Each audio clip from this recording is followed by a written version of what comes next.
1996년 7월 18일 오후 3시 경상북도 예천군 용문면 작은 마을에서 한 여자가 부엌칼을 들었다. 그의 손은 떨리지 않았다. 20년을 기다렸기 때문이다. 15세 언니가 당한 성폭행, 아버지 사업을 망하게 한 치밀한 방해 공작, 그리고 결국 스스로 목숨을 끊을 수밖에 없었던 아버지의 마지막 모습까지. 모든 것의 시작점에는 한 남자가 있었다. 장철수 59세. 그는 마을 사람들에게는 그저 뇌졸중 후유증을 앓는 불쌍한 노인이었지만 윤미정에게는 가족을 파멸로 이끈 원흉이었다. 그날 오후 20년간 쌓였던 분노와 원한이 마침내 폭발했다. 이것은 단순한 살인사건이 아니라 한 가족이 겪은 연쇄적 비극의 마지막 장이었다. 경상북도 예천군 용문면은 산으로 둘러싸인 전형적인 농촌 마을이었다. 1970년대 후반 이곳에는 100여 가구가 모여 살며 서로의 안부를 챙기는 정겨운 공동체가 형성되어 있었다. 마을 어귀에는 느티나무 한 그루가 수백 년째 마을을 지키고 서 있었고 그 아래서는 어른들이 장기를 두며 하루를 보내곤 했다. 윤석호 가족은 마을에서도 손꼽히는 화목한 집안이었다. 40살의 윤석호는 성실하고 온화한 성품으로 마을 사람들의 신뢰를 받고 있었다. 그는 작은 목재 가공소를 운영하며 가족을 부양했는데 손재주가 뛰어나 주문이 끊이지 않았다. 아내 박술래는 현모양처의 대명사였고 두 딸 선영과 미정은 마을에서 가장 예쁘고 똑똑한 자매로 소문이 나 있었다. 큰딸 윤선영은 15살로 어린 나이에도 침착하고 의젓한 성격이었다. 마을 아이들 사이에서는 리더 역할을 맡을 정도로 책임감이 강했다. 둘째 윤미정은 10살로 언니와 달리 활발하고 명랑한 성격이었다. 두 자매는 서로를 아끼며 우애 깊게 지냈다. 마을의 중심가에는 장철수가 운영하는 잡화점이 있었다. 40대 초반의 장철수는 마을에서 가장 부유한 상인 중 하나였다. 그는 잡화점뿐만 아니라 인근 도시와의 유통업도 손대고 있어 상당한 부를 축적하고 있었다. 키가 크고 목소리가 큰 장철수는 마을 회의에서도 발언권이 컸고 젊은이들에게는 성공한 사업가로 여겨졌다. 겉보기에 장철수는 마을의 든든한 버팀목 같은 존재였다. 마을에 급한 일이 생기면 앞장서서 도왔고 어려운 이웃에게는 외상으로 물건을 주기도 했다. 특히 아이들에게는 과자나 문구류를 나눠주며 자상한 아저씨 역할을 했다. 마을 사람들은 그의 이런 모습만을 보며 신뢰를 보냈다. 하지만 장철수에게는 아무도 모르는 어두운 면이 있었다. 그는 특히 어린 여자아이들에게 유독 관심이 많았고 혼자 있을 때면 이상한 눈빛으로 그들을 바라보곤 했다. 가끔 아이들에게 과자를 주며 몸을 만지거나 부적절한 농담을 던지기도 했지만 당시 시골의 순진한 분위기에서는 그저 친근한 아저씨의 행동으로 여겨졌다. 윤석호의 목재 가공소는 마을에서 조금 떨어진 곳에 있었다. 그곳에서는 매일 기계 돌아가는 소리와 나무 깎는 소리가 경쾌하게 울려 퍼졌다. 윤석호는 새벽부터 밤늦게까지 일했지만 불평 한 번 하지 않았다. 가족을 위해서라면 어떤 고생도 마다하지 않는 성실한 가장이었다. 저녁이면 가족들이 모여 앉아 하루 있었던 일들을 나누곤 했다. 선영이는 학교에서 있었던 일을, 미정이는 친구들과 놀았던 이야기를 들려주었다. 윤석호는 그런 딸들의 이야기를 들으며 만족스러운 미소를 지었다. 술래는 남편과 딸들을 바라보며 소소한 행복을 느꼈다. 그 무렵 마을에는 평화로운 일상이 흘러가고 있었다. 농사철이 되면 온 마을이 함께 모내기를 하고 추수철이 되면 서로서로 도왔다. 아이들은 방과 후 뛰어놀며 천진난만한 웃음소리를 터뜨렸고 어른들은 그런 아이들을 보며 흐뭇해했다. 장철수도 겉으로는 이런 마을의 평화로운 분위기에 잘 어울리는 것처럼 보였다. 하지만 그의 시선은 유독 윤석호 집 큰딸 선영에게 자주 머물렀다. 선영이가 친구들과 함께 장날에 잡화점에 올 때면 그는 유난히 친절하게 대해주었다. 다른 아이들보다 더 좋은 과자를 주고 더 오래 이야기를 나누려 했다. 1978년 여름이 깊어갈 무렵 마을에는 여전히 평온한 일상이 계속되고 있었다. 누구도 곧 일어날 비극을 예상하지 못했다. 그의 여름은 유독 무더웠고 아이들은 개울에서 물놀이를 하며 더위를 식혔다. 선영이도 친구들과 함께 개울가에서 시간을 보내곤 했다. 그런 평범한 일상 속에서도 장철수의 시선은 계속해서 선영이를 따라다녔다. 그리고 마침내 그 시선이 실제 행동으로 옮겨지는 날이 다가오고 있었다. 아무도 모르는 사이에 마을의 평화는 곧 산산조각 날 운명이었다. 1978년 8월의 어느 무더운 오후였다. 선영이는 친구들과 함께 마을 회관에서 열린 여름 행사에 참여했다가 혼자 집으로 돌아가는 길이었다. 평소보다 늦은 시간이었고 마을은 저녁 식사 준비로 바쁜 분위기였다. 골목길은 한적했고 어디서든지 들려오던 아이들의 웃음소리도 이미 멈춘 상태였다. 장철수는 선영이가 혼자 걸어오는 것을 잡화점 앞에서 지켜보고 있었다. 그는 며칠 전부터 이런 기회를 노리고 있었다. 선영이가 잡화점 앞을 지날 때 그는 자연스럽게 말을 걸었다. 마을 아이들에게 늘 그래왔듯이 친근한 목소리였다. 그는 선영이에게 새로 들어온 과자가 있다며 잡화점 안으로 들어오라고 했다. 선영이는 별다른 의심 없이 장철수를 따라 들어갔다. 장철수는 평소에도 마을 아이들에게 친절했고 특히 선영이에게는 더욱 잘해주었기 때문이었다. 하지만 잡화점 문이 닫히는 순간 장철수의 태도는 완전히 달라졌다. 그날 오후 벌어진 일은 15살 소녀에게는 너무나 충격적이고 이해할 수 없는 일이었다. 장철수는 선영이의 저항에도 불구하고 끝까지 자신의 욕망을 채웠다.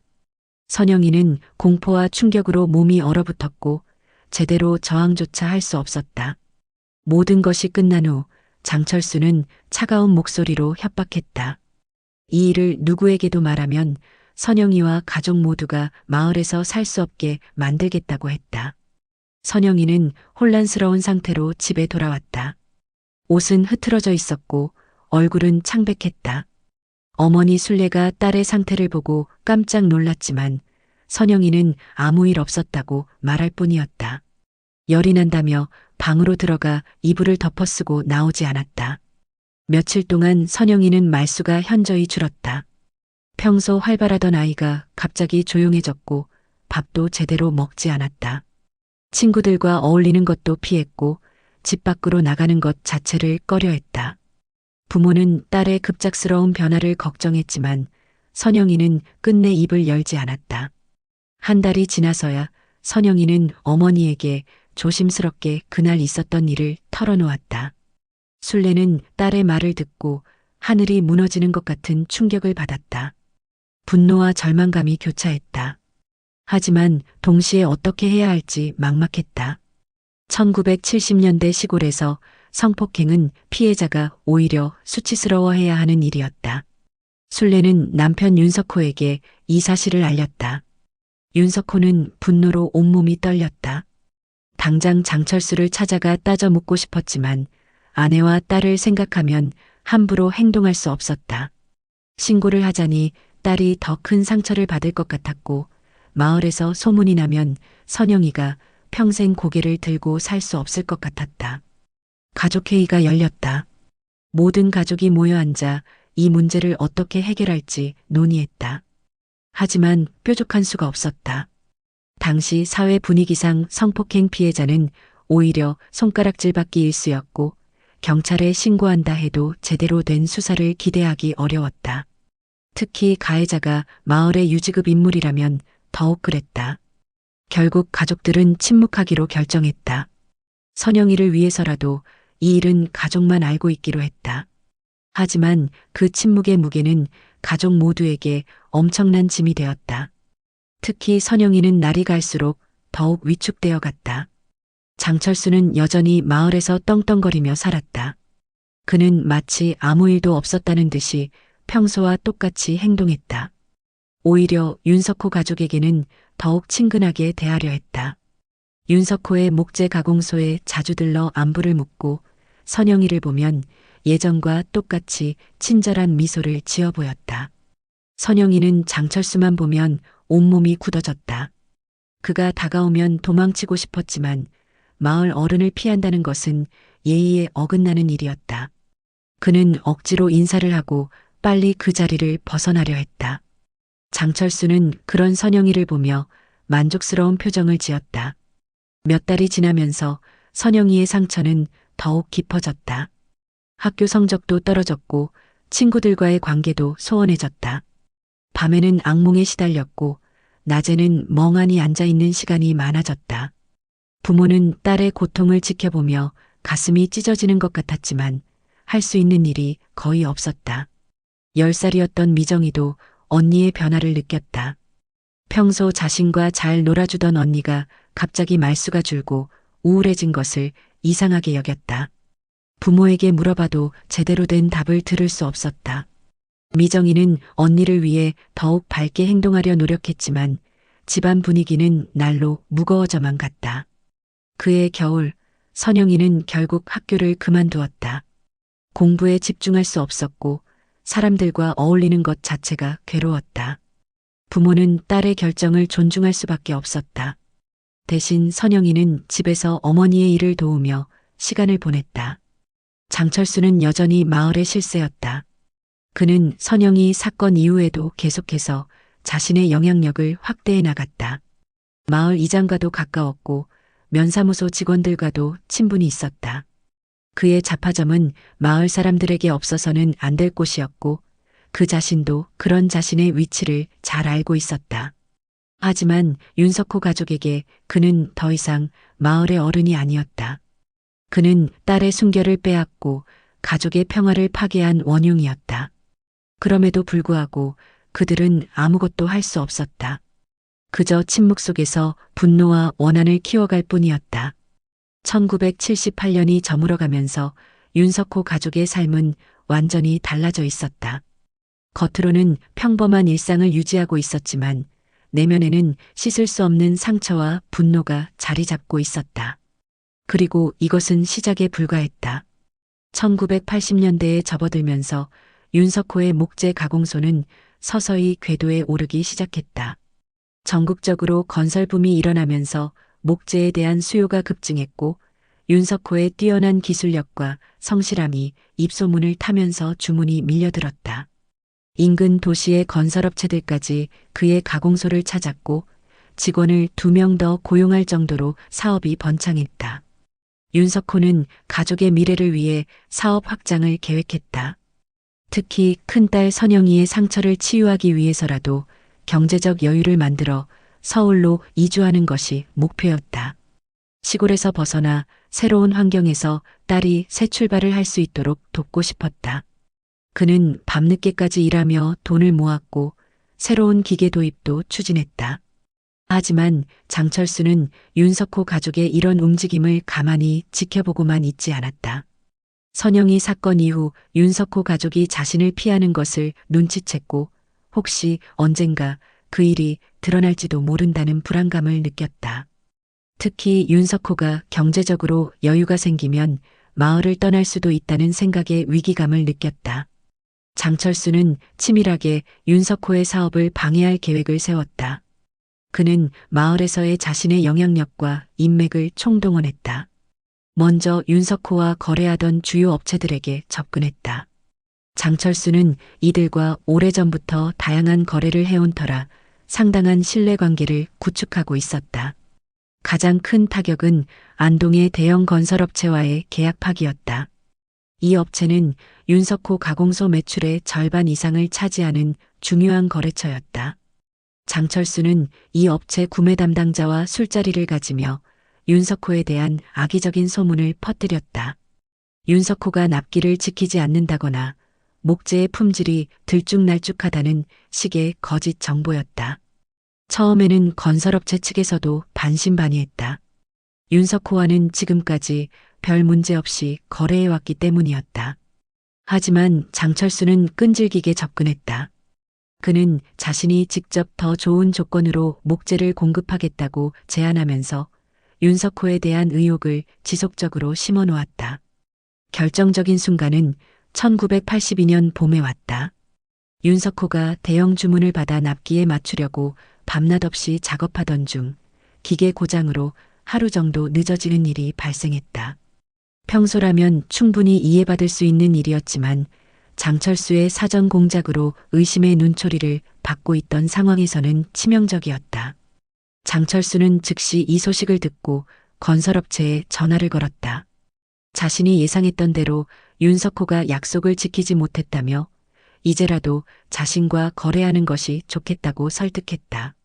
결국 건설업체는 윤석호와의 계약을 일방적으로 파기하고 장철수 쪽으로 넘어갔다. 이것은 시작에 불과했다. 장철수는 다른 거래처들에게도 비슷한 방식으로 접근했다. 윤석호가 경제적으로 어려워졌다는 소문을 퍼뜨리며 대금 지불에 문제가 있을 수 있다고 경고했다. 일부 업체들은 이런 소문을 믿고 거래를 중단했다. 윤석호는 갑작스러운 상황 변화에 당황했다. 그동안 신뢰관계를 바탕으로 해온 거래들이 하나둘씩 끊어지기 시작했다. 그는 직접 업체들을 찾아가 해명하려 했지만 이미 마음을 돌린 상대들을 설득하기는 어려웠다. 특히 장철수가 더 좋은 조건을 제시하고 있는 상황에서는 더욱 그랬다. 설상가상으로 장철수는 원자재 공급 라인에까지 영향력을 행사했다. 그는 인근 제재소들과도 오래전부터 거래해온 터라 이들에게 윤석호에게는 목재를 공급하지 말라고 압력을 넣었다.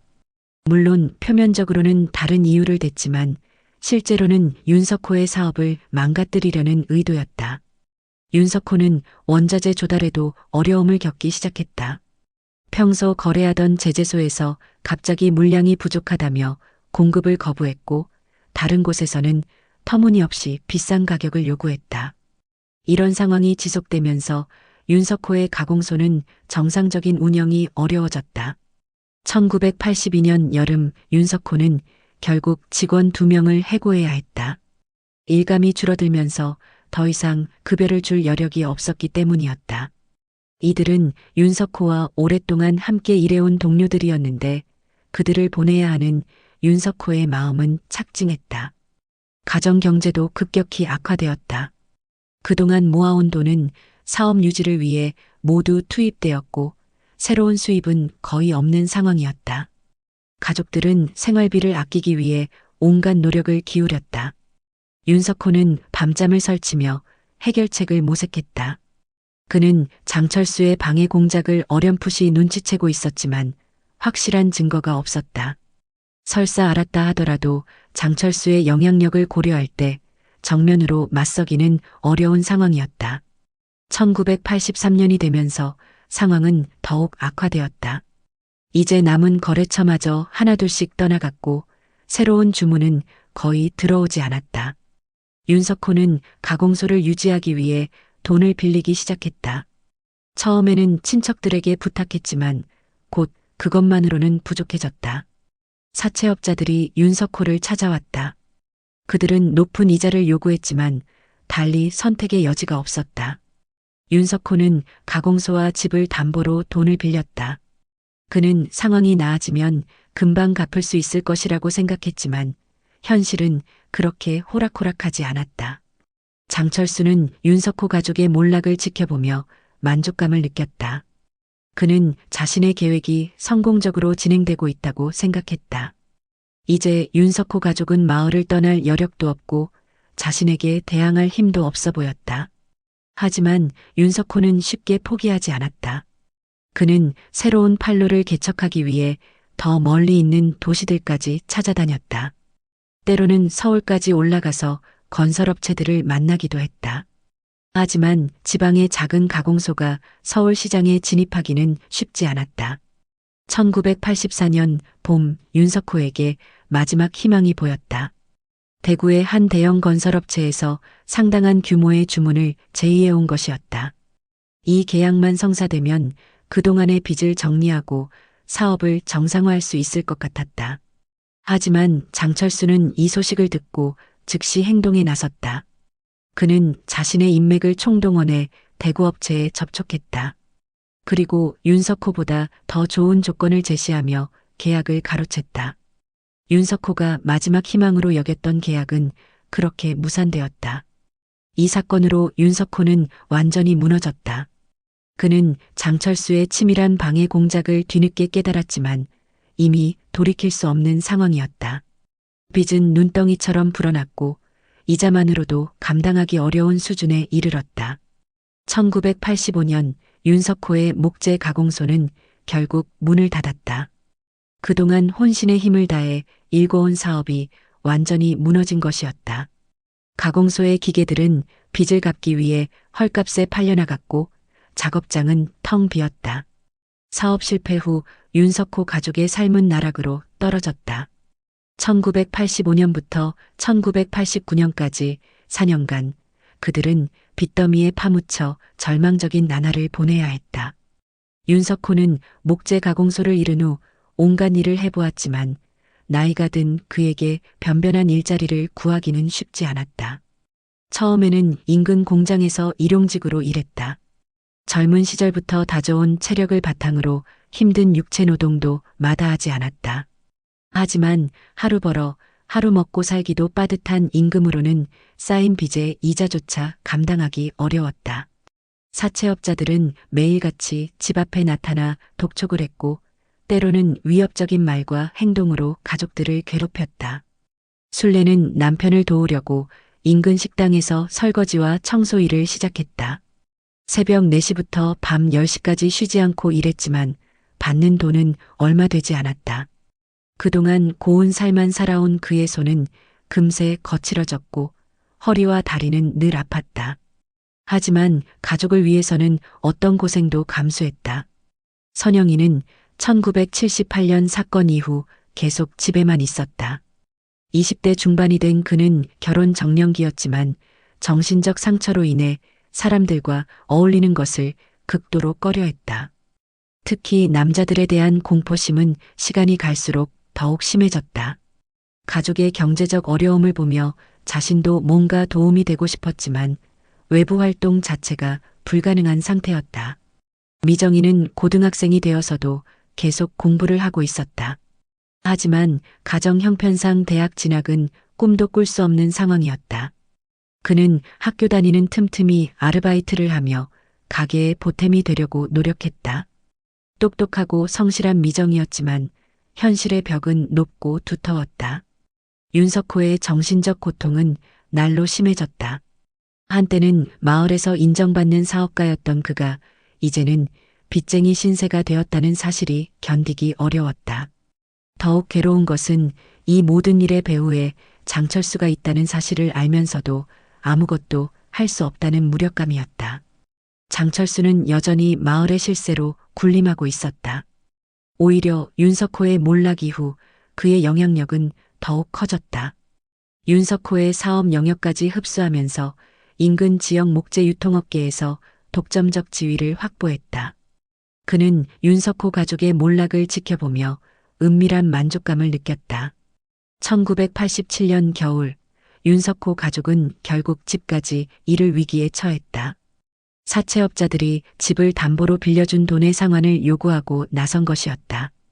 윤석호는 집을 팔면 가족이 갈 곳이 없다며 간곡히 시간을 달라고 부탁했지만 그들은 무자비했다. 다행히 먼 친척이 보증을 서주면서 집은 간신히 지킬 수 있었다. 하지만 이것은 문제를 해결한 것이 아니라 단순히 연기한 것에 불과했다. 빚의 규모는 계속 늘어났고 상환 압력은 더욱 강해졌다. 윤석호는 점점 술에 의존하기 시작했다. 처음에는 괴로운 마음을 달래기 위해 가끔 한 잔씩 하던 것이 점차 매일 마시는 습관으로 변했다. 술을 마시고 있을 때만이 현실의 고통을 잠시나마 잊을 수 있었다. 하지만 술값조차 부담스러운 형편에서 이는 가게에 또 다른 부담이 되었다. 가족들은 윤석호의 변화를 지켜보며 가슴 아파했다. 한때 든든하고 자상했던 가장이 점점 초라해져가는 모습을 보는 것은 견디기 어려웠다. 특히 순례는 남편이 혼자서 모든 책임을 떠안으려 하는 것을 보며 안타까워했다. 1988년 상황은 더욱 악화되었다. 윤석호가 일하던 공장이 경영난으로 문을 닫으면서 그는 일자리를 잃었다. 나이 50이 넘은 그에게 새로운 일자리를 구하기는 하늘의 별 따기였다. 며칠간 이곳저곳을 다녀봤지만 번번이 거절당했다. 절망감에 빠진 윤석호는 하루 종일 집에만 있으며 술을 마셨다. 그는 자신이 무능한 가장이라고 자책했고 가족들에게 짐이 되고 있다는 생각에 괴로워했다. 때로는 차라리 자신이 없어지는 것이 가족들에게 도움이 될 것이라는 극단적인 생각까지 하게 되었다. 순례와 미정이는 윤석호 대신 생계를 책임져야 했다. 순례는 더 많은 일을 구해서 새벽부터 밤늦게까지 일했고 미정이는 학교를 마친 후 매일 아르바이트를 했다. 하지만 두 모녀의 수입만으로는 가족을 부양하고 빚을 갚기에는 턱없이 부족했다. 1989년 봄 사태는 최악의 국면으로 치달았다. 사채업자들이 더 이상 기다릴 수 없다며 최후 통첩을 보내온 것이었다. 일주일 안에 원금과 이자를 모두 갚지 않으면 집을 비우라는 내용이었다. 그 금액은 당시 기준으로 수천만 원에 달하는 천문학적인 액수였다. 윤석호는 마지막 희망을 걸고 친척과 지인들을 찾아다니며 돈을 빌리려 했다. 하지만 이미 여러 번 도움을 요청했던 터라 더 이상 빌려줄 사람은 없었다. 오히려 그의 모습을 보고 피하는 사람들도 있었다. 한때 신뢰받던 그였지만 이제는 빚쟁이라는 꼬리표가 따라다녔다. 절망적인 상황에서 윤석호는 마지막으로 장철수를 찾아갔다. 그는 무릎을 꿇고 도움을 요청했다. 자신이 잘못했으니 용서해달라고, 가족들만은 살려달라고 애원했다. 하지만 장철수는 냉정하게 거절했다. 자신도 어려운 상황이라며 도울 수 없다고 말했다. 사실 장철수에게는 윤석호를 도울 여력이 충분히 있었다. 하지만 그는 윤석호 가족이 완전히 무너지는 것을 보고 싶었다. 그래야만 선영이 사건이 영원히 묻힐 수 있고 자신의 비밀이 안전할 것이라고 생각했다. 1989년 6월 15일 새벽 윤석호는 마지막 결심을 했다. 그는 유서를 남기고 마을 뒤편 야산으로 향했다. 유서에는 자신의 무능함에 대한 자책과 가족들에 대한 사랑, 그리고 미안함이 담겨 있었다. 그는 자신이 사라지면 보험금으로라도 가족들이 빚을 갚고 새 출발을 할 수 있을 것이라고 생각했다. 오전 8시경 산속에서 윤석호의 시신이 발견되었다. 나무에 목을 매단 채였다. 마을 사람들이 수색에 나선 지 2시간 만의 일이었다. 가족들은 하늘이 무너지는 것 같은 충격을 받았다. 특히 미정이는 아버지의 마지막 모습을 보고 한동안 말을 잃었다. 장례식은 초라했다. 경제적 여유가 없어 간소하게 치를 수밖에 없었고 조문객도 많지 않았다. 한때 마을의 인망을 받던 윤석호였지만 몰락한 후에는 사람들의 관심에서 멀어져 있었다. 장철수도 조문을 왔지만 가족들은 그를 똑바로 쳐다볼 수조차 없었다. 윤석호의 죽음으로 가족들은 완전히 뿔뿔이 흩어졌다. 순례는 친정으로 돌아갔고 선영이는 서울의 한 친척집에 몸을 맡겼다. 20살이 된 미정이만이 마을에 남아 아버지의 빚을 정리하고 집을 처분하는 일을 맡았다. 미정이는 아버지의 죽음 앞에서 깊은 분노를 느꼈다. 그는 이 모든 비극의 시작이 장철수라는 것을 알고 있었다. 언니가 당한 일부터 아버지의 사업 실패, 그리고 결국 죽음에 이르기까지 모든 것이 그 한 사람 때문이었다. 하지만 20살 여자 혼자서 할 수 있는 일은 아무것도 없었다. 장철수는 윤석호의 죽음 소식을 들으며 안도감을 느꼈다. 이제 자신의 비밀을 아는 사람은 거의 없어졌다고 생각했다. 윤석호 가족은 흩어졌고 더 이상 자신에게 위협이 되지 않을 것 같았다. 그는 계속해서 마을에서 떵떵거리며 살 수 있을 것이라고 확신했다. 하지만 그는 한 가지를 간과했다. 미정이라는 존재를 너무 가볍게 본 것이었다. 20살의 어린 여자였지만 그의 가슴 속에는 씻을 수 없는 원한이 뿌리내리고 있었다. 그리고 그 원한은 앞으로 17년 동안 계속 자라날 것이었다. 아버지의 죽음 이후 윤미정은 완전히 다른 사람이 되었다. 20살의 어린 나이에 가족의 모든 짐을 떠안게 된 그는 빠르게 성숙해야 했다. 아버지가 남긴 빚을 정리하고 집을 처분하는 과정에서 그는 세상의 냉혹함을 뼈저리게 느꼈다. 한때 가족을 아끼던 이웃들조차 빚쟁이 가족에게는 냉담했고 심지어 피해를 볼까봐 멀리하는 사람들도 많았다. 미정은 집을 팔아 아버지의 빚을 정리한 후 서울로 올라갔다. 친척의 도움으로 작은 원룸을 얻고 공장에서 일하기 시작했다. 하루 12시간씩 미싱을 돌리는 고된 노동이었지만 그는 불평하지 않았다. 오히려 일에 몰두하는 것이 아픈 기억들을 잊는 데 도움이 되었다. 서울에서의 생활은 녹록지 않았다. 시골에서 자란 그에게 도시의 삶은 낯설고 어려웠다. 지방 사투리 때문에 놀림을 받기도 했고 세련된 도시 사람들 사이에서 위축감을 느끼기도 했다. 하지만 미정은 굴복하지 않았다. 밤에는 야간 고등학교에 다니며 검정고시를 준비했고 낮에는 성실히 일했다. 1991년 미정은 검정고시에 합격했다. 그리고 같은 해 공장에서 만난 김정호와 연애를 시작했다. 정호는 미정보다 3살 많은 기계 기술자였는데 성실하고 온화한 성품이 돌아가신 아버지를 연상시켰다. 그는 미정의 아픈 과거를 알고도 따뜻하게 감싸주었다. 두 사람은 1992년 결혼했다. 미정은 김미정이 되었고 시댁 식구들도 그를 따뜻하게 맞아주었다. 결혼식은 소박했지만 행복했다. 언니 선영과 어머니도 참석했는데 오랜만에 만난 가족들은 서로의 변화된 모습에 놀랐다. 선영은 여전히 정신적 고통에 시달리고 있었다. 서울의 친척집에서 지내며 심리치료를 받고 있었지만 1978년의 상처는 쉽게 치유되지 않았다. 특히 아버지의 죽음은 그에게 더 큰 죄책감을 안겨주었다. 자신 때문에 가족이 이렇게 된 것이라는 생각에 괴로워했다. 미정은 결혼 후에도 가족들을 챙겼다. 매달 어머니와 언니에게 생활비를 보내고 휴일에는 찾아가서 안부를 확인했다. 정호도 이런 미정의 마음을 이해하고 지지해 주었다. 그는 미정이 가족에 대한 책임감을 느끼는 것을 보며 오히려 더욱 사랑하게 되었다. 1993년 미정에게 첫 아이가 태어났다. 아들이었는데 미정은 그에게 희망이라는 뜻의 희준이라는 이름을 지어주었다. 아이를 품에 안고 있을 때만큼은 과거의 아픈 기억들을 잊을 수 있었다.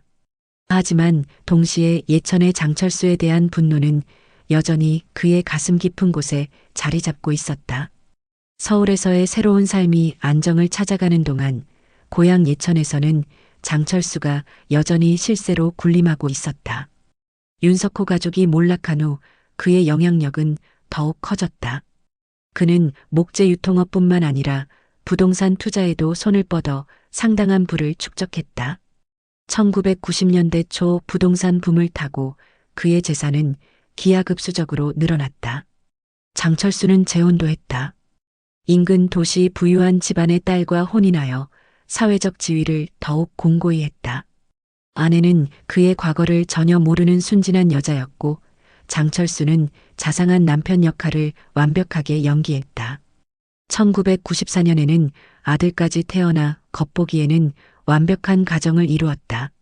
하지만 장철수의 본성은 변하지 않았다. 그는 여전히 젊은 여성들에게 부적절한 관심을 보였고 때로는 선을 넘는 행동을 하기도 했다. 다만 이제는 더욱 교묘하고 조심스럽게 행동했다. 사회적 지위가 높아진 만큼 잃을 것도 많아졌기 때문이었다. 마을 사람들은 장철수를 성공한 사업가로 존경했다. 그는 마을 발전을 위해 기부도 하고 어려운 이웃을 돕는 일에도 앞장섰다. 겉으로는 모범적인 마을 유지였다. 윤석호 가족의 비극에 대해서도 안타까워하는 모습을 보였고 간혹 그들을 언급하며 안쓰러워하기도 했다. 미정은 가끔 고향 소식을 들으며 장철수가 여전히 잘 살고 있다는 이야기에 분노했다. 가족을 파멸로 몰고 간 장본인이 아무 일 없었다는 듯이 떵떵거리며 사는 것이 견딜 수 없었다. 하지만 그는 참았다. 이제 새로운 가정을 꾸린 만큼 과거에 얽매여서는 안 된다고 생각했다. 1995년 미정에게 둘째 아이가 태어났다. 이번에는 딸이었는데 미정은 돌아가신 아버지의 이름을 따서 석희라고 지었다. 두 아이를 키우며 미정은 행복한 일상을 보내고 있었다. 정우와의 결혼 생활도 원만했고 경제적으로도 안정을 찾아가고 있었다. 하지만 1995년 가을 충격적인 소식이 전해졌다. 언니 선영이 스스로 목숨을 끊은 것이었다. 17년간 정신적 고통에 시달리던 그는 결국 극단적인 선택을 했다. 유서에는 가족들에게 미안하다는 말과 함께 더 이상 그 기억과 함께 살 수 없다는 절망감이 담겨 있었다. 선영의 죽음은 미정에게 엄청난 충격을 주었다. 언니가 그토록 고통스러워했다는 것을 알면서도 제대로 도와주지 못했다는 죄책감에 시달렸다. 동시에 장철수에 대한 분노는 더욱 극심해졌다. 그는 단순히 언니를 성폭행한 것이 아니라 언니의 인생 전체를 파괴한 것이었다. 선영의 장례식에서 미정은 마음속으로 다짐했다. 언젠가는 반드시 장철수에게 대가를 치르게 하겠다고. 하지만 그때는 아직 구체적인 계획이 있었던 것은 아니었다. 단지 막연한 복수심만이 그의 가슴을 불태웠다. 1996년 초 미정은 정우와 함께 예천을 방문했다. 아이들에게 할아버지의 고향을 보여주고 싶었기 때문이었다. 오랜만에 찾은 고향은 많이 변해 있었다.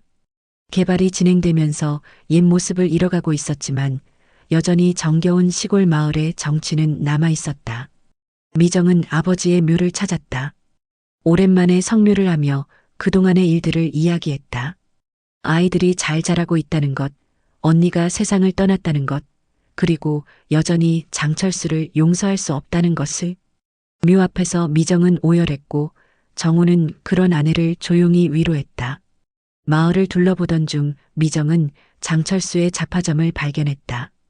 예전보다 훨씬 커져 있었고 번창하는 모습이었다. 그때 장철수가 가게 앞에 나타났다. 예전보다 나이는 들었지만 여전히 건재한 모습이었다. 미정은 순간 온몸이 굳어지는 것을 느꼈다. 장철수도 미정을 알아보았다. 그는 어색한 미소를 지으며 다가와 인사를 건넸다. 오랜만이라며 서울에서 잘 살고 있다는 소문을 들었다고 했다. 미정은 겉으로는 평정을 유지했지만 속으로는 분노가 끓어올랐다. 아버지를 죽음으로 몰고 간 장본인이 아무렇지도 않게 인사를 건네는 것이 견딜 수 없었다. 그날 밤 미정은 잠을 이루지 못했다. 장철수를 다시 본 충격으로 과거의 기억들이 생생하게 되살아났다. 언니가 당한 일, 아버지의 사업 실패, 그리고 결국 목숨을 끊은 비극까지. 모든 것이 그 한 사람 때문이었다. 서울로 돌아온 후에도 미정은 계속 장철수 생각에 시달렸다. 그는 왜 아무 일 없었다는 듯이 잘 살고 있는 것일까? 왜 아무런 벌도 받지 않고 행복한 가정을 꾸리고 있는 것일까? 정의는 어디에 있는 것일까? 이런 생각들이 그의 머릿속을 맴돌았다. 정우는 아내의 변화를 눈치챘다.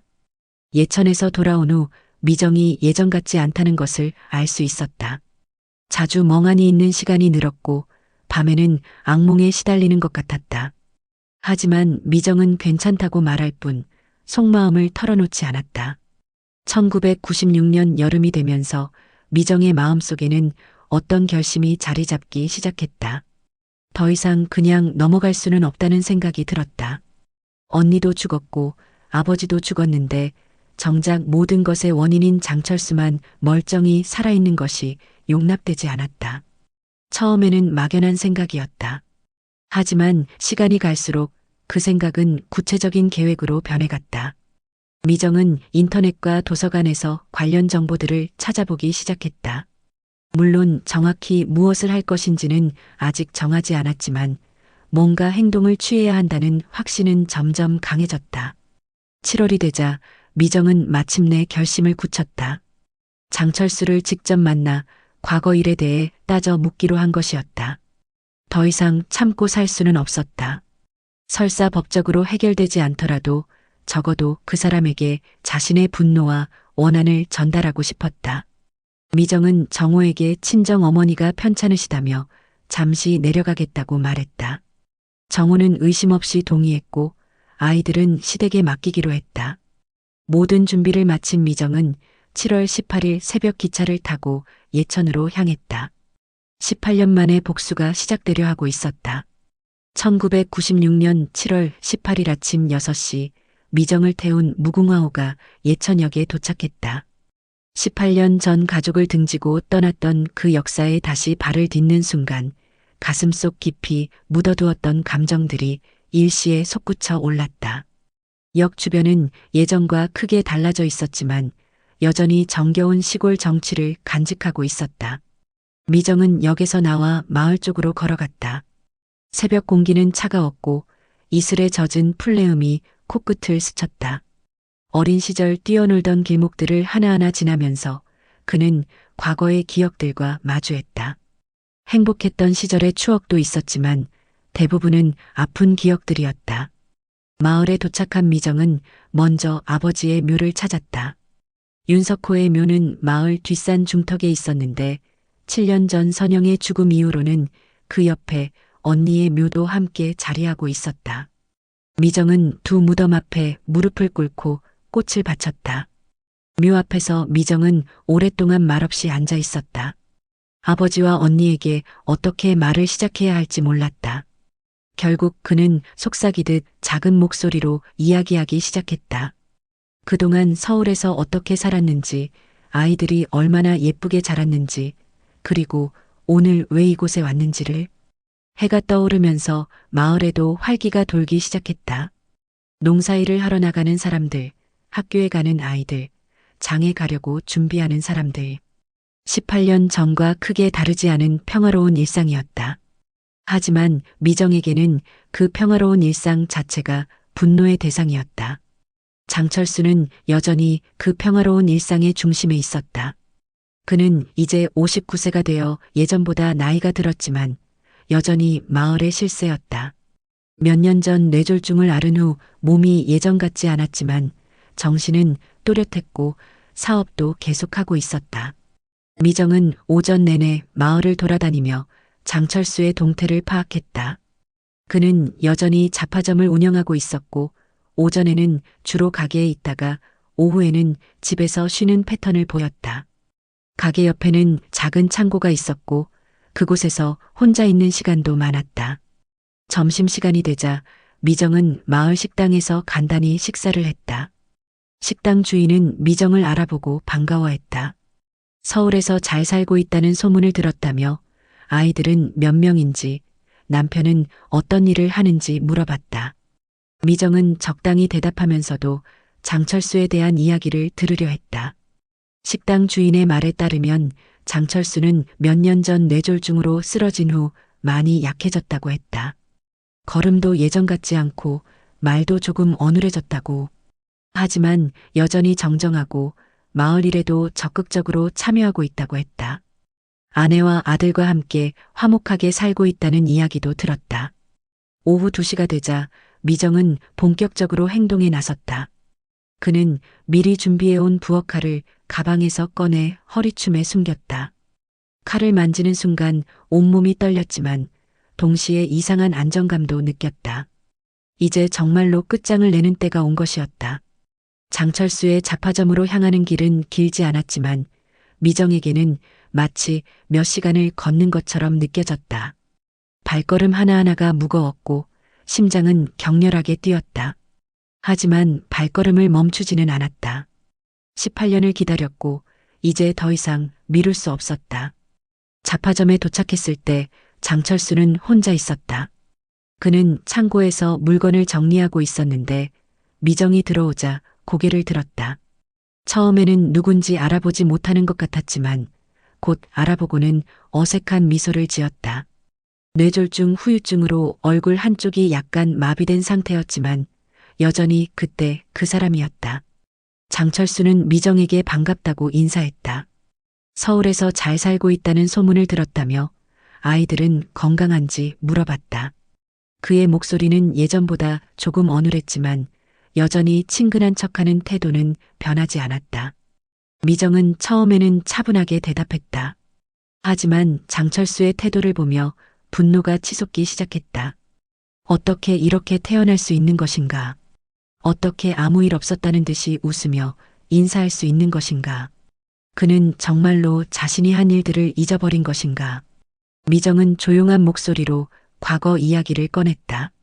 언니가 당한 일에 대해, 아버지의 사업을 방해한 일에 대해, 그리고 결국 아버지가 목숨을 끊게 된 일에 대해. 처음에는 차분했지만 말을 이어갈수록 목소리가 떨리기 시작했다. 장철수는 처음에는 무슨 말인지 모르겠다는 표정을 지었다. 그러다가 점차 기억이 나는 듯 표정이 굳어졌다. 하지만 그는 끝까지 발뺌했다. 자신은 그런 일을 한 적이 없다고, 미정이 오해하고 있다고 말했다. 미정의 분노는 극에 달했다. 18년을 기다려서 찾아왔는데 여전히 거짓말을 하고 있었다.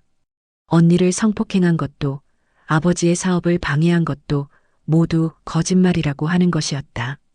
심지어는 윤석호가 스스로 무능해서 망한 것이라고 말하기까지 했다. 그 순간 미정의 이성은 완전히 끊어졌다.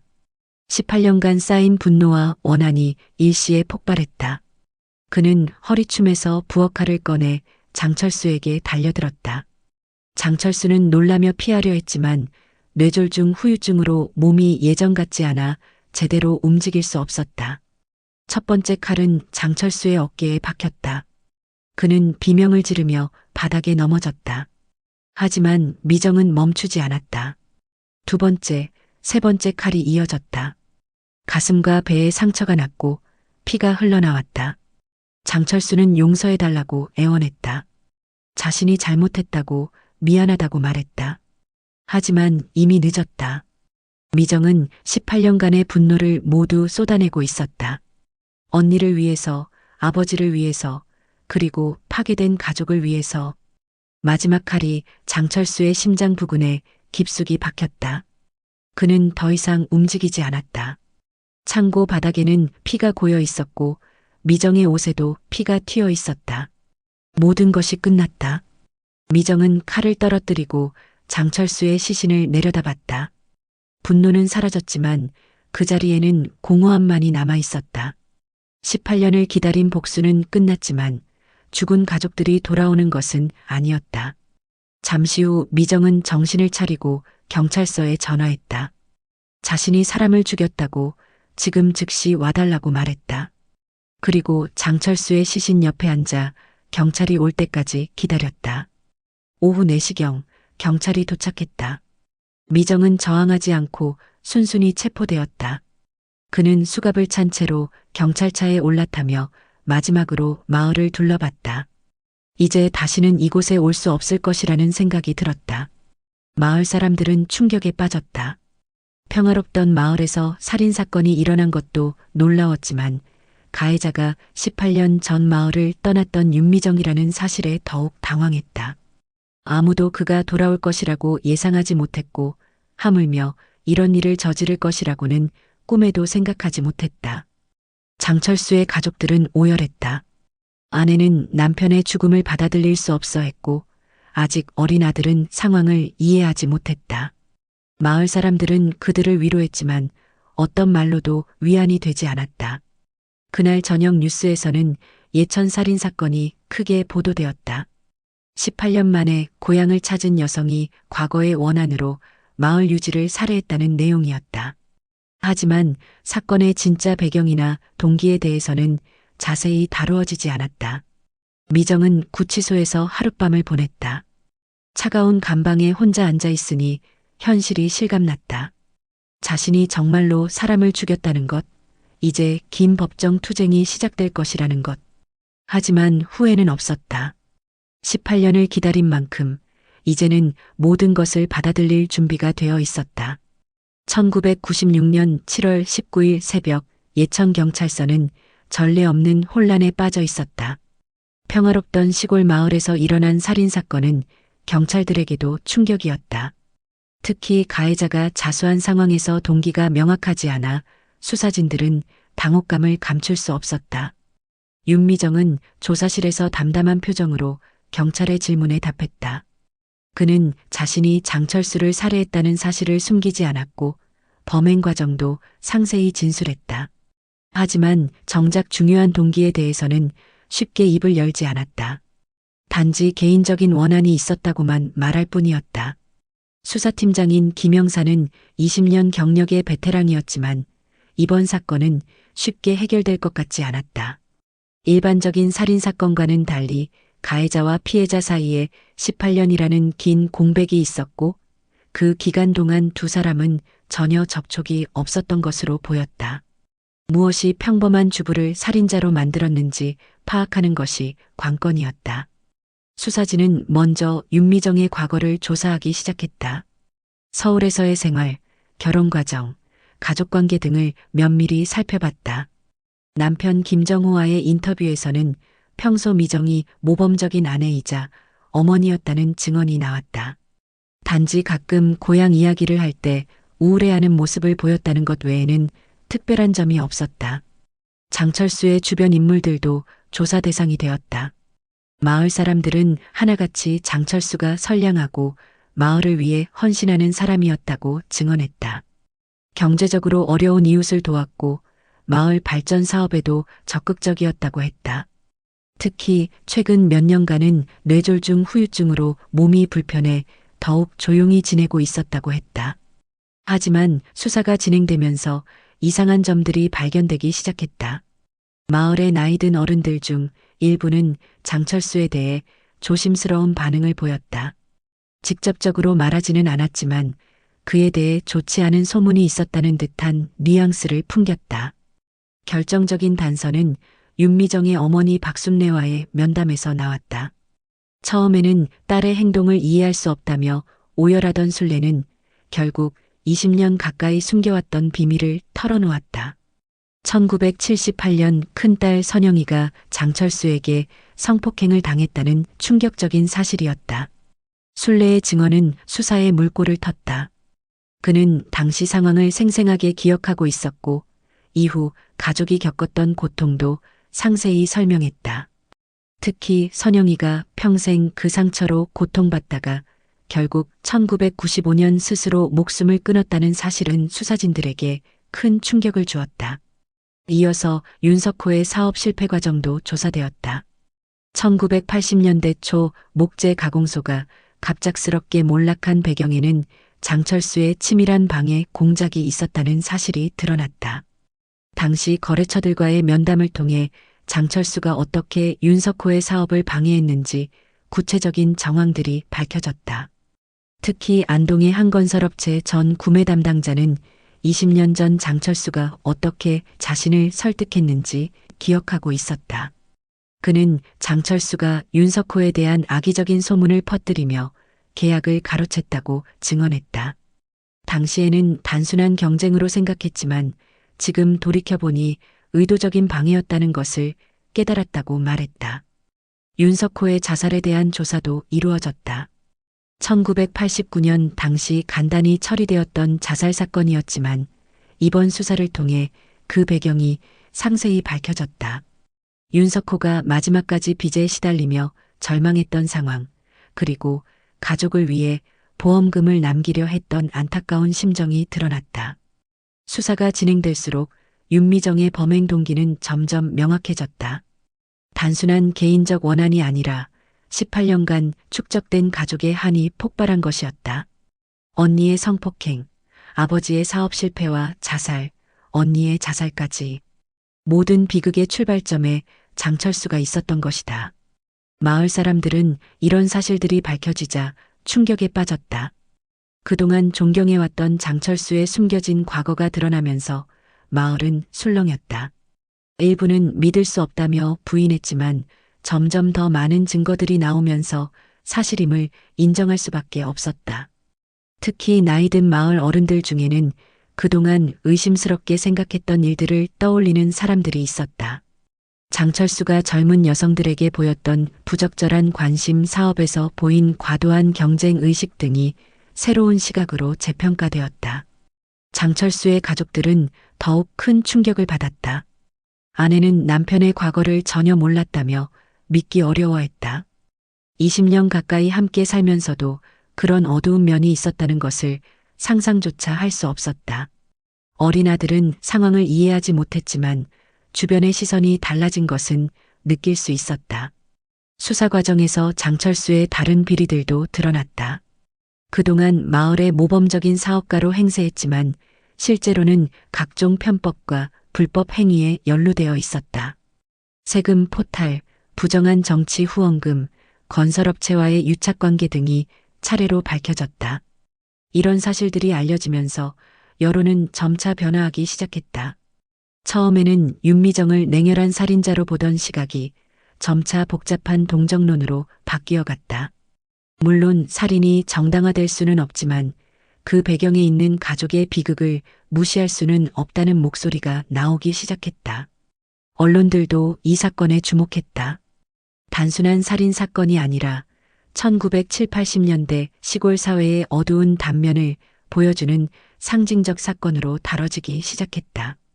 특히 성폭행 피해자에 대한 사회적 보호 시스템의 부재, 권력형 비리의 실상 등이 조명받았다. 여성 단체들은 윤미정을 지지하는 목소리를 내기 시작했다. 그들은 윤미정이 단순한 가해자가 아니라 부당한 사회 구조의 피해자라고 주장했다. 만약 1978년 당시 제대로 된 법적 구제가 이루어졌다면 이런 비극은 일어나지 않았을 것이라는 분석도 나왔다. 반면 장철수의 가족과 일부 마을 사람들은 이런 여론에 반발했다. 아무리 과거에 잘못이 있었다 해도 살인으로 해결할 수는 없다는 것이었다.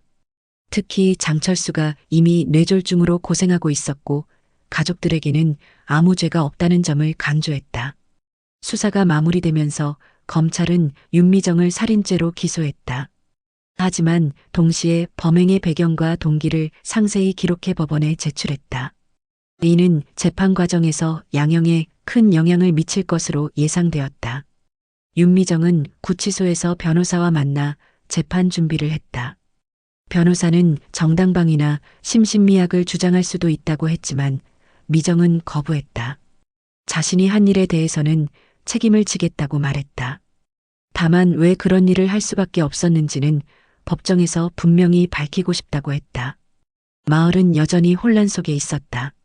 사건의 진상이 밝혀지면서 과거에 대한 재평가가 이루어지고 있었지만 동시에 공동체의 분열도 심해지고 있었다. 일부는 윤미정을 이해한다고 했고 일부는 여전히 그를 용납할 수 없다고 했다.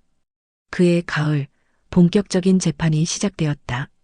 전국의 이목이 집중된 가운데 20년간 숨겨져 있던 진실들이 법정에서 하나씩 공개될 예정이었다. 이 재판은 단순히 한 개인의 운명을 가르는 것을 넘어서 한국 사회의 어두운 과거와 정의에 대한 근본적인 질문을 던지는 자리가 될 것이었다. 1997년 2월 대구지방법원 상주지원에서 윤미정의 재판이 시작되었다. 법정은 연일 방청객들로 가득 찼고 전국의 언론들이 몰려들었다. 이 사건은 이미 단순한 살인 사건을 넘어서 사회적 이슈가 되어 있었다. 검사는 윤미정의 행위가 명백한 살인이라고 주장했다. 아무리 과거에 원한이 있었다 해도 사적 복수는 정당화될 수 없으며 특히 계획적이고 잔혹한 범행이었다는 점을 강조했다. 그는 엄중한 처벌을 통해 사적 제재의 위험성을 경고해야 한다고 말했다. 반면 변호인은 윤미정이 극한의 상황에서 어쩔 수 없이 범행을 저질렀다고 주장했다. 18년간 쌓인 가족의 한과 개인적 고통, 그리고 정당한 법적 구제를 받지 못한 상황 등을 종합적으로 고려해야 한다고 간주했다. 특히 장철수의 과거 행적이 모든 비극의 원인이었다는 점을 부각시켰다. 재판 과정에서 1978년 성폭행 사건이 상세히 다뤄졌다. 당시 15세였던 선영의 피해 상황과 이후 겪었던 정신적 고통이 생생하게 증언되었다. 어머니 박술래는 증인석에서 딸이 평생 안고 살았던 상처와 결국 스스로 목숨을 끊게 된 과정을 눈물로 증언했다. 윤석호의 사업 실패 과정도 법정에서 재현되었다.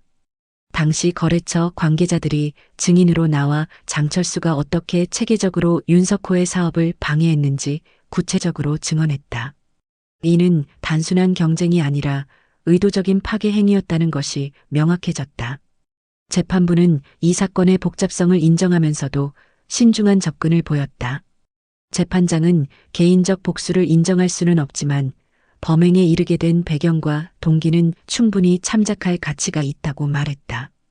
특히 당시 사회 시스템의 한계로 인해 정당한 구제를 받지 못했던 점을 중요하게 고려하겠다고 밝혔다. 윤미정은 최후 진술에서 자신의 행위에 대해 후회한다고 말했다. 하지만 동시에 가족의 한을 풀기 위해서는 어쩔 수 없는 선택이었다고 덧붙였다. 그는 장철수의 가족들에게는 미안하다고 했지만 자신의 행동 자체는 정당했다고 믿는다고 말했다.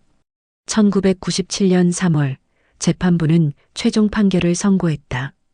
윤미정에게 징역 2년 6개월이 선고되었다. 재판부는 살인죄의 기본 성립 요건은 충족되지만 피해자의 선행가의 행위와 사회 구조적 문제, 그리고 범행 후 자수한 점 등을 종합적으로 고려했다고 밝혔다. 이 판결에 대한 사회적 반응은 엇갈렸다. 여성단체와 시민사회는 비교적 관대한 판결이라며 환영했다. 그들은 이번 판결이 과거 성폭행 피해자들의 아픔을 인정하고 사회 구조적 문제를 지적한 의미 있는 결정이라고 평가했다. 반면 일부 법조계와 보수 단체들은 우려를 표했다. 사적 복수를 용인하는 선례가 될 수 있다는 것이었다. 아무리 선행가의 행위가 있었다 해도 살인으로 해결하는 것을 법원이 인정한다면 유사한 사건들이 계속 발생할 위험이 있다고 경고했다. 장철수의 가족들은 판결에 대해 복잡한 심정을 드러냈다. 남편과 아버지를 잃은 슬픔은 여전했지만 재판 과정에서 드러난 그의 과거 행적에 대해서는 할 말이 없었다. 그들도 어느 정도는 윤미정의 심정을 이해할 수 있게 되었다. 윤미정은 판결을 담담히 받아들였다. 2년 6개월이라는 형량은 예상보다 가벼웠지만 그것보다 중요한 것은 가족의 한이 어느 정도 풀렸다는 것이었다. 그는 복역 기간 동안 모범적으로 생활하며 출소를 준비했다. 감옥에서 미정은 다양한 사람들을 만났다. 그 중에는 그와 비슷한 처지의 여성들도 있었다. 가정폭력이나 성폭력을 당하고도 제대로 된 보호를 받지 못해 극단적 선택을 한 여성들이었다. 미정은 그들과 이야기를 나누며 자신만의 아픔이 아니라는 것을 깨달았다. 1999년 여름 미정은 모범수로 6개월 일찍 출소했다. 남편 정우와 아이들이 그를 마중 나왔다. 정우는 3년간 혼자 아이들을 키우며 고생했지만 아내를 원망하지 않았다. 오히려 그의 아픔을 이해하려 노력했고 새로운 시작을 함께 하고 싶다고 말했다. 출소 후 미정의 삶은 조용했다. 언론의 관심이 계속되었지만 그는 인터뷰를 거절하고 평범한 일상으로 돌아가려 했다. 아이들은 어머니가 없던 시간을 빠르게 잊어주었고 가족은 다시 화목한 모습을 되찾았다. 이 사건은 한국 사회에 큰 영향을 미쳤다. 특히 성폭력 피해자 보호와 관련된 법제도 개선에 기여했다. 1978년 같은 일이 일어났을 때와 달리 이제는 피해자를 보호하고 가해자를 처벌하는 시스템이 훨씬 체계적으로 갖춰졌다. 또한 이 사건은 과거사 청산과 사회적 치유에 대한 논의도 불러일으켰다. 개인의 복수가 아니라 사회 차원에서 과거의 잘못을 바로잡고 피해자들을 치유하는 시스템이 필요하다는 인식이 확산되었다. 예천 마을도 많이 변했다. 사건 이후 마을 공동체는 한동안 분열되었지만 시간이 지나면서 점차 치유되어 갔다. 특히 젊은 세대들은 과거의 어두운 면을 인정하고 더 나은 공동체를 만들어가려 노력했다. 장철수의 가게 자리에는 이제 다른 상점이 들어서 있다. 마을 사람들은 더 이상 그 사건에 대해 공개적으로 이야기하지 않지만 모두가 기억하고 있다. 그리고 그런 일이 다시 일어나서는 안 된다는 교훈으로 간직하고 있다. 미정은 2001년 셋째 아이를 낳았다. 딸이었는데 그는 아이에게 화해라는 뜻의 화영이라는 이름을 지어주었다. 과거와 화해하고 새로운 미래를 열어가겠다는 의미였다. 그로부터 몇 년 후 미정은 성폭력 피해자들을 돕는 상담센터에서 자원봉사를 시작했다. 자신의 경험을 바탕으로 비슷한 고통을 겪는 사람들에게 도움이 되고 싶었다. 그는 복수가 아니라 치유와 회복을 통해 진정한 정의를 실현할 수 있다는 것을 깨달았다. 현재 미정은 50대 중반이 되어 평범한 중년 여성으로 살고 있다. 세 아이는 모두 잘 자랐고 남편과의 관계도 여전히 좋다. 그는 더 이상 과거에 얽매이지 않고 현재와 미래에 충실하게 살려고 노력하고 있다. 가끔 미정은 아버지와 언니의 묘를 찾는다. 이제는 원망이 아니라 그리움으로 그들을 기억한다. 그리고 자신이 한 일이 과연 옳았는지에 대해서는 여전히 확신하지 못한다. 다만 그때는 그것 말고는 다른 선택이 없었다고 생각한다. 1996년 7월 18일 그 일은 많은 것을 바꿔놓았다. 한 가족의 비극적 역사에 마침표를 찍었고 동시에 사회의 어두운 면을 드러내는 계기가 되었다. 그리고 무엇보다 상처받은 사람들이 복수가 아닌 치유를 통해 회복될 수 있다는 가능성을 보여주었다. 미정의 이야기는 아직 끝나지 않았다. 그는 여전히 살아가고 있고 매일 새로운 선택을 하고 있다. 과거의 상처를 딛고 더 나은 내일을 만들어가는 것, 그것이 진정한 승리라는 것을 그는 알고 있다.